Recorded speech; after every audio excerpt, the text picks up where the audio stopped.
Bachelor of hotel management లో university first rank, second rank, third rank. Sun International, Visakhapatnam, Hyderabad. నమస్తే, తెలుగు న్యూస్కి స్వాగతం.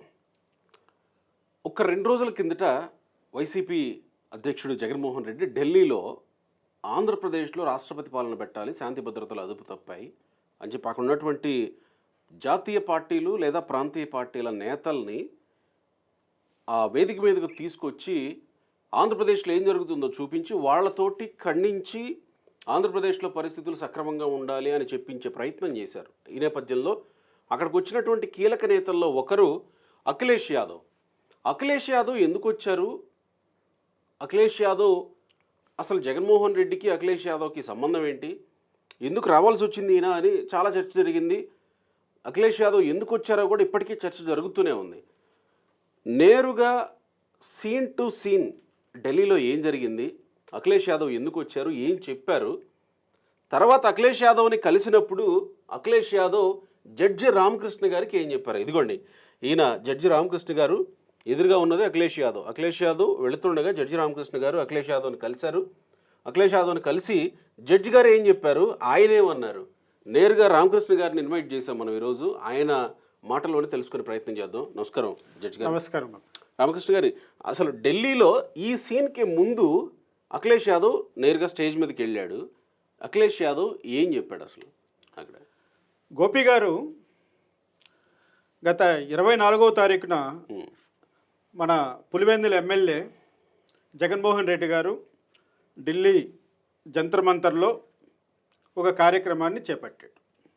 ఏంటంటే ఆంధ్రప్రదేశ్లో కూటమి ప్రభుత్వం వచ్చిన 50 రోజుల్లోనే 36 హత్యలు జరిగాయని, అవి రాజకీయ హత్యలని, గృహదహనాలు జరిగాయని, ప్రభుత్వ ఆస్తులు ధ్వంసం చేసేశారని, ఎక్కలేని అరాచకము జరిగిపోయిందని, ఆంధ్రప్రదేశ్లో రాష్ట్రపతి పాలన కావాలంటూ ఆయన అక్కడ ధర్నా చేయడం జరిగింది. ఎలాగో ధర్నా చేస్తున్నాడు కాబట్టి అక్కడ ఉన్నటువంటి తన ఎంపీల ద్వారా కొంతమంది నాయకులైనటువంటి జాతీయ నాయకులైనటువంటి సమాజ్వాదీ పార్టీ అఖిలేష్ యాదవ్ అయితేనేమి, లేకపోతే శివసేన ఉద్ధవ్ ఠాక్రేకి సంబంధించినటువంటి గ్రూప్ అయితేనేమి, ఆ జేఎంఎం పార్టీ వాళ్ళు అయితేనేమి, అదేవిధంగా మన తమిళనాడు తిరుమల ఇటువంటి వాళ్ళనందరినీ కూడా, అంటే యాంటీ బీజేపీగా ఉన్నటువంటి నాయకులందరినీ కూడా అక్కడికి ఇన్వైట్ చేయడం జరిగింది.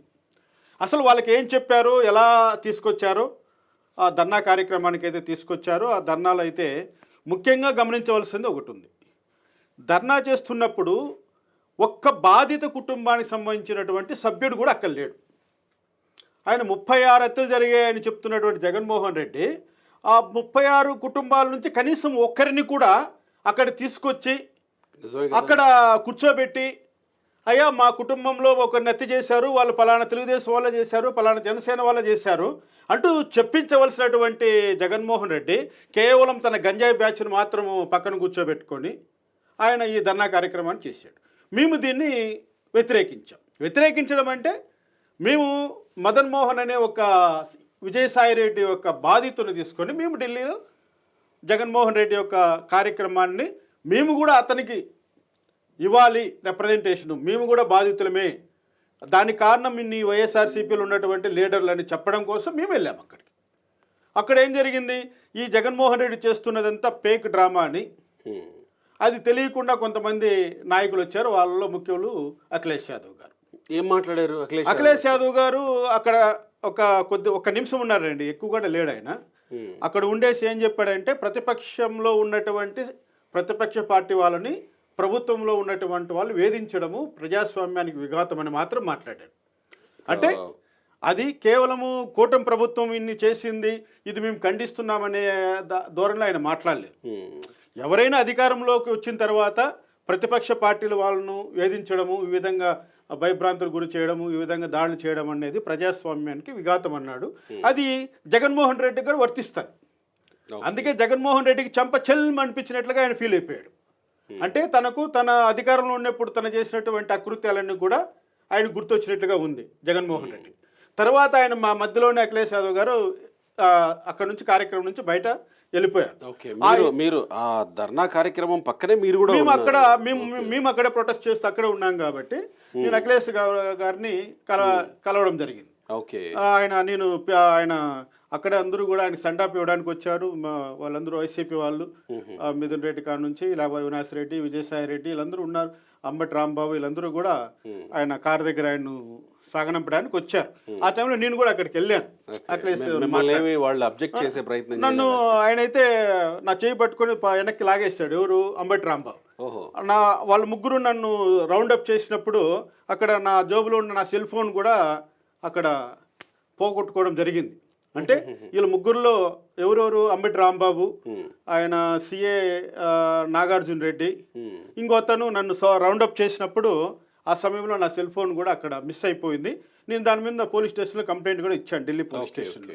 నేను వీళ్ళు ముగ్గురే అనుమానితులు, వీళ్ళు ముగ్గురే నన్ను టార్గెట్ చేసి నా సెల్ ఫోన్ కొట్టేశారని నా అభిప్రాయంతో కంప్లైంట్ కూడా ఇవ్వడం జరిగింది. అనుమానితులుగా నేను పేర్కొన్నాను ఆ ఎఫ్ఐఆర్లో కూడా. దానివల్ల నేనంటే నేను అక్కడ ఎల్లో జాకెట్ వేసుకోవడం వల్ల పచ్చ చొక్కా నువ్వు పక్కరా అంటూ నన్ను పట్టి లాగాడు. ఎవరు? అంబటి రాంబాబు. ఆ టైంలో నేను అఖిలేష్ జీ అని పిలిచాను. ఆయన కొంచెం ముందరికెళ్ళి మళ్ళీ కారు ఆపాడు నా కోసం. మళ్ళీ నేను వెళ్ళి అక్కడ ఆయన కలిసిన తర్వాత నేను మొత్తం విషయం చెప్పాను. జగన్మోహన్ రెడ్డి హయాంలోనే ఎక్కువ ఘోరాలు జరిగాయండి బహుజనుల పైన. ఈయనంతా తప్పుడు సమాచారంతో ఇక్కడ ధర్నా నిర్వహిస్తున్నాడు. ఇట్లా ఒక గిరిజన మహిళకు జరిగిన అన్యాయం మీద మేము ప్రొటెస్ట్ చేయడానికి ఇక్కడికి వచ్చాము, మీరు మాకు సపోర్ట్ చేయాలి అని అడిగినప్పుడు ఆయన అంతా ఉన్న తర్వాత, sir you come to my office, party office, and we sort out thing అని ఐ నోటెడ్ అన్నాడు. కాబట్టి I noted what you are saying అనేది ఆయన చెప్పడం జరిగింది.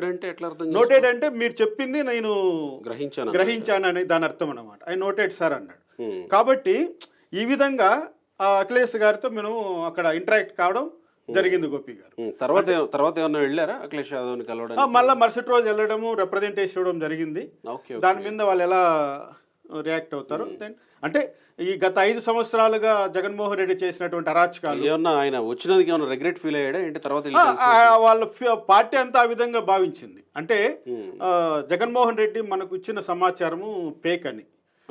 ఎందుకంటే నేను ఆ మాట కూడా ఎందుకు అంటున్నానంటే, బాధితుల్లో ఎవరైనా ముందరికి వచ్చి ఆ ధర్నాలో పాల్గొని ఇదిగో పలానా తెలుగుదేశం కార్యకర్తలు మా పైన దాడి చేసి మా బిడ్డను హత్య చేశారనో, నా భర్తను చంపేశారనో, నా బిడ్డను చంపేశారనో ఎవరెవరు బాధితులు చెప్పాలా. బాధితులు ఒక్కరు కూడా మీరు ధర్నాలో ఇన్వైట్ చేయకుండా, ధర్నాకు తీసుకెళ్లకుండా, మీ వైసీపీ నాయకులు, మీ వైసీపీ సంబంధించినటువంటి మాజీలందరినీ తీసుకెళ్ళి అక్కడ మీరు ఈ ధర్నా కార్యక్రమం నిర్వహించడము అది ఎవరికి కూడా అంతగా నచ్చలేదు. ఆ అభిప్రాయంతో ఎస్పీ నాయకులు కూడా వాళ్ళు ఏకీభవించారు.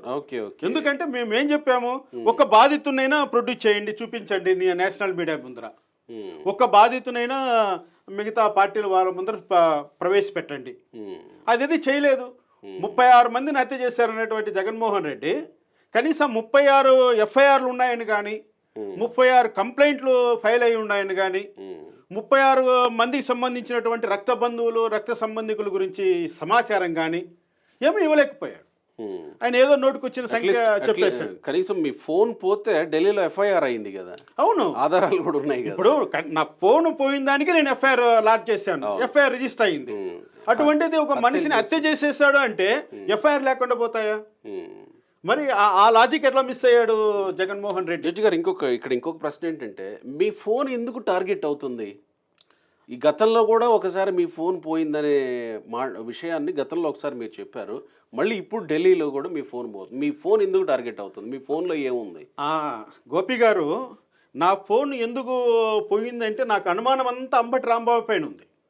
ఎందుకంటే అంబటి రాంబాబుకు సంబంధించినటువంటి సుకన్య అని ఒక ఉమెన్తో ఆయనకు అఫైర్ ఉన్న సంగతి అందరికీ తెలిసిందే. ఆ సుకన్య గారు అప్పుడు నాకు చాలా విషయాలు షేర్ చేశారు. వీళ్ళ ప్రైవేట్ ఫొటోస్, ప్రైవేట్ వీడియోస్ అన్నీ కూడా, అవన్నీ కూడా నా సెల్ ఫోన్లో ఉన్నాయి. రెండోది, నేను ఒకరోజు ఒక డిబేట్లో చెప్పాను, విజయసాయి రెడ్డి తరువాత అంబటి రాంబాబు రాసలీలు బయటకు వస్తాయి అని. నేను అక్కడ ఉన్న చేపులు నన్ను గమనిస్తూనే ఉన్నాడు. అక్కడ ఈ ధర్నా కార్యక్రమం దగ్గర నేను నిలబడుకున్న చోట నా వెనకాలే అంబటి రాంబాబు నా వెనక నన్ను ఫాలో అవుతూ గమనిస్తూ అక్కడ నిలబడుకుంటున్నాడు. ఎప్పుడైతే నేను అఖిలేష్ గారి దగ్గరికి వెళ్ళేసరికి అతను నన్ను ఫాలో అవుతూ వచ్చాడు. వీడియో కూడా ఉంది చూడండి. ఓకే. ఆ వీడియోలో రైట్. మీరు ఒక వీడియోని పోస్ట్ చేశారు. ఆ వీడియోలో ఉందా అదే? అది ఉంది, ఆ విజువల్స్ ఉన్నాయి చూడండి. ఓకే. ఓకే. ఇదేనా సార్ ఆ వీడియో? ఇదే. ఓకే. ఇది అఖిలేష్ గారి కారు. ఓకే. ఓకే. చూడండి. ఇది మీరు నేను అక్కడ ఉన్నాను. ఎల్లో జాకెట్ చూడండి, ఇతను అంబటి రాంబాబు, ఇతను వచ్చింది నాగార్జున రెడ్డి, అతని మనుషులు ముగ్గురు. వీళ్ళు ముగ్గురు నన్ను ఫాలో అవుతూ నన్ను గమనిస్తూ ఉన్నారు. చూడండి, అంబటి రాంబాబు నన్ను పక్క దోసేశాడు. వీళ్ళు ముగ్గురు ఆయన తల వంచి నా సెల్ ఫోన్ తీసేసుకున్నది నేను గమనించలేదు. నా సెల్ ఫోన్ ఇదే సెల్ ఫోన్ నాది. నా వెనకాల ఇమ్మీడియట్ గా ఆయన చేతిలో ఉంది. ఇది నా ఫోన్. దీన్ని నేను ఇట్లా తిప్పి పెట్టుకున్నాను పైన. అంటే సెల్ ఫోన్ చార్జర్ పాయింట్ పైన ఉంది చూడండి. ఓకే. ఓకే. దాని కింద కెమెరా దగ్గర చంద్రబాబు నాయుడు గారి యొక్క సిబిఎన్ ఐఎమ్ విత్ సిబిఎన్ అనే ఒక స్టిక్కర్ ఉంటుంది నా సెల్ ఫోన్కి ఎప్పుడు. అది కనపడకుండా ఇట్లా కింద పెట్టుకున్నాడు అనమాట. అంటే వీళ్ళు ముగ్గురు టార్గెట్ చేసి నా సెల్ ఫోన్లో ఉన్న సమాచారాన్ని దాన్ని తీసేసుకోవాలన్న దురుద్దేశంతో ఇక్కడ ఈ పని చేశారు. మీరు ముందు నుంచే మిమ్మల్ని ఫాలో అవుతూ ముందు నుంచే ఇక్కడే నిలబడుకున్నాడు ఆ చెట్టు కింద ఆయన. నేనున్న చోటు నుంచే వాళ్ళు అక్కడే నన్ను గమనిస్తూ ఉన్నారు. ఇదేనా శిబిరం? ఇదే కదా ఆ శిబిరం. అది జగన్మోహన్ రెడ్డి ఈ పాయింట్, ఇది శిబిరం. ఓకే. అలా కాదు, ఇప్పుడు మీరు ఎఫ్ఐఆర్ అయింది, ఫోన్ పోయిందని ఎఫ్ఐఆర్ అయింది, వీళ్ళ పేర్ల మీద ఎఫ్ఐఆర్ అయిందా? లేకపోతే ఎఫ్ఐఆర్ ఫోన్ పోయిందని ఇచ్చాను. తర్వాత ఈ విజువల్స్ అన్ని తీసుకున్న తర్వాత, సీసీ కెమెరా ఫుటేజ్ తీసుకున్న తర్వాత పోలీసు వాళ్ళు నాకు చూపించారు.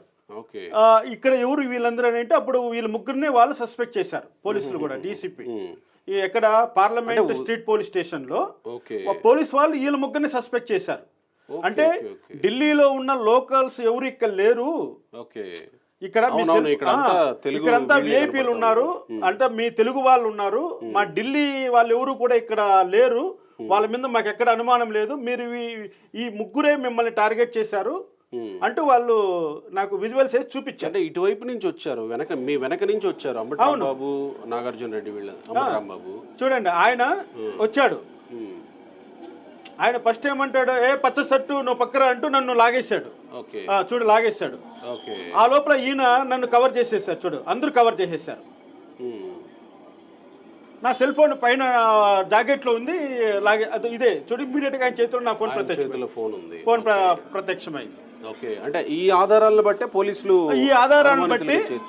నా సెల్ ఫోన్ దొంగలిచ్చింది ఢిల్లీలో ఉన్నటువంటి లోకలర్స్ కాదు, ఆంధ్ర నుంచి వచ్చినటువంటి ఈ గ్యాంగ్ అని చెప్పి వాళ్ళు ఆ కోణంలో దర్యాప్తు చేస్తున్నారు. కానీ ఫోను టార్గెట్ అవ్వబడడం వెనక ఇవన్నీ కారణాలు ఉన్నాయి. సరే, ఫోన్ ఎవరు కొట్టేశారు అనేది పోలీసుల విచారణలో బయట వస్తుంది. కానీ మీ ఫోన్ టార్గెట్ అవుతుంది. నా ఫోన్ టార్గెట్ అవుతుంది ప్రతిసారి.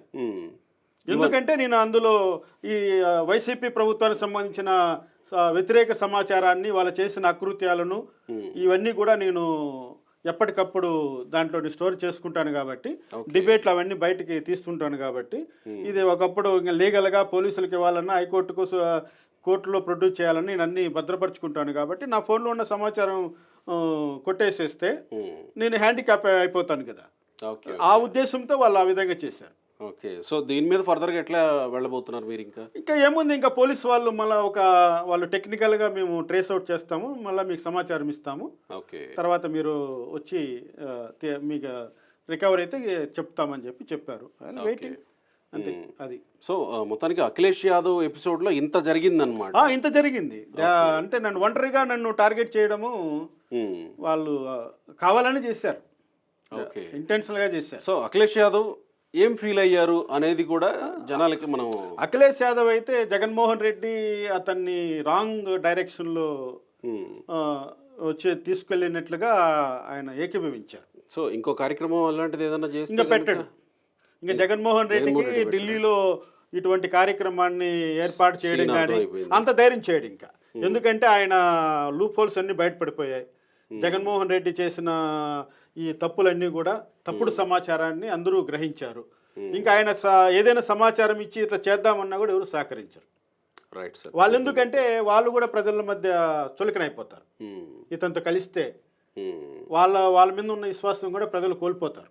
Right sir. ఫస్ట్ అయితే మీ ఫోన్ దొరకాలి, మీ ఫోన్ దొరకాలని కోరుకుంది. ఇంకేమన్నా అందులో నుంచి బయటకు వస్తాయి? ఇంకా చాలా.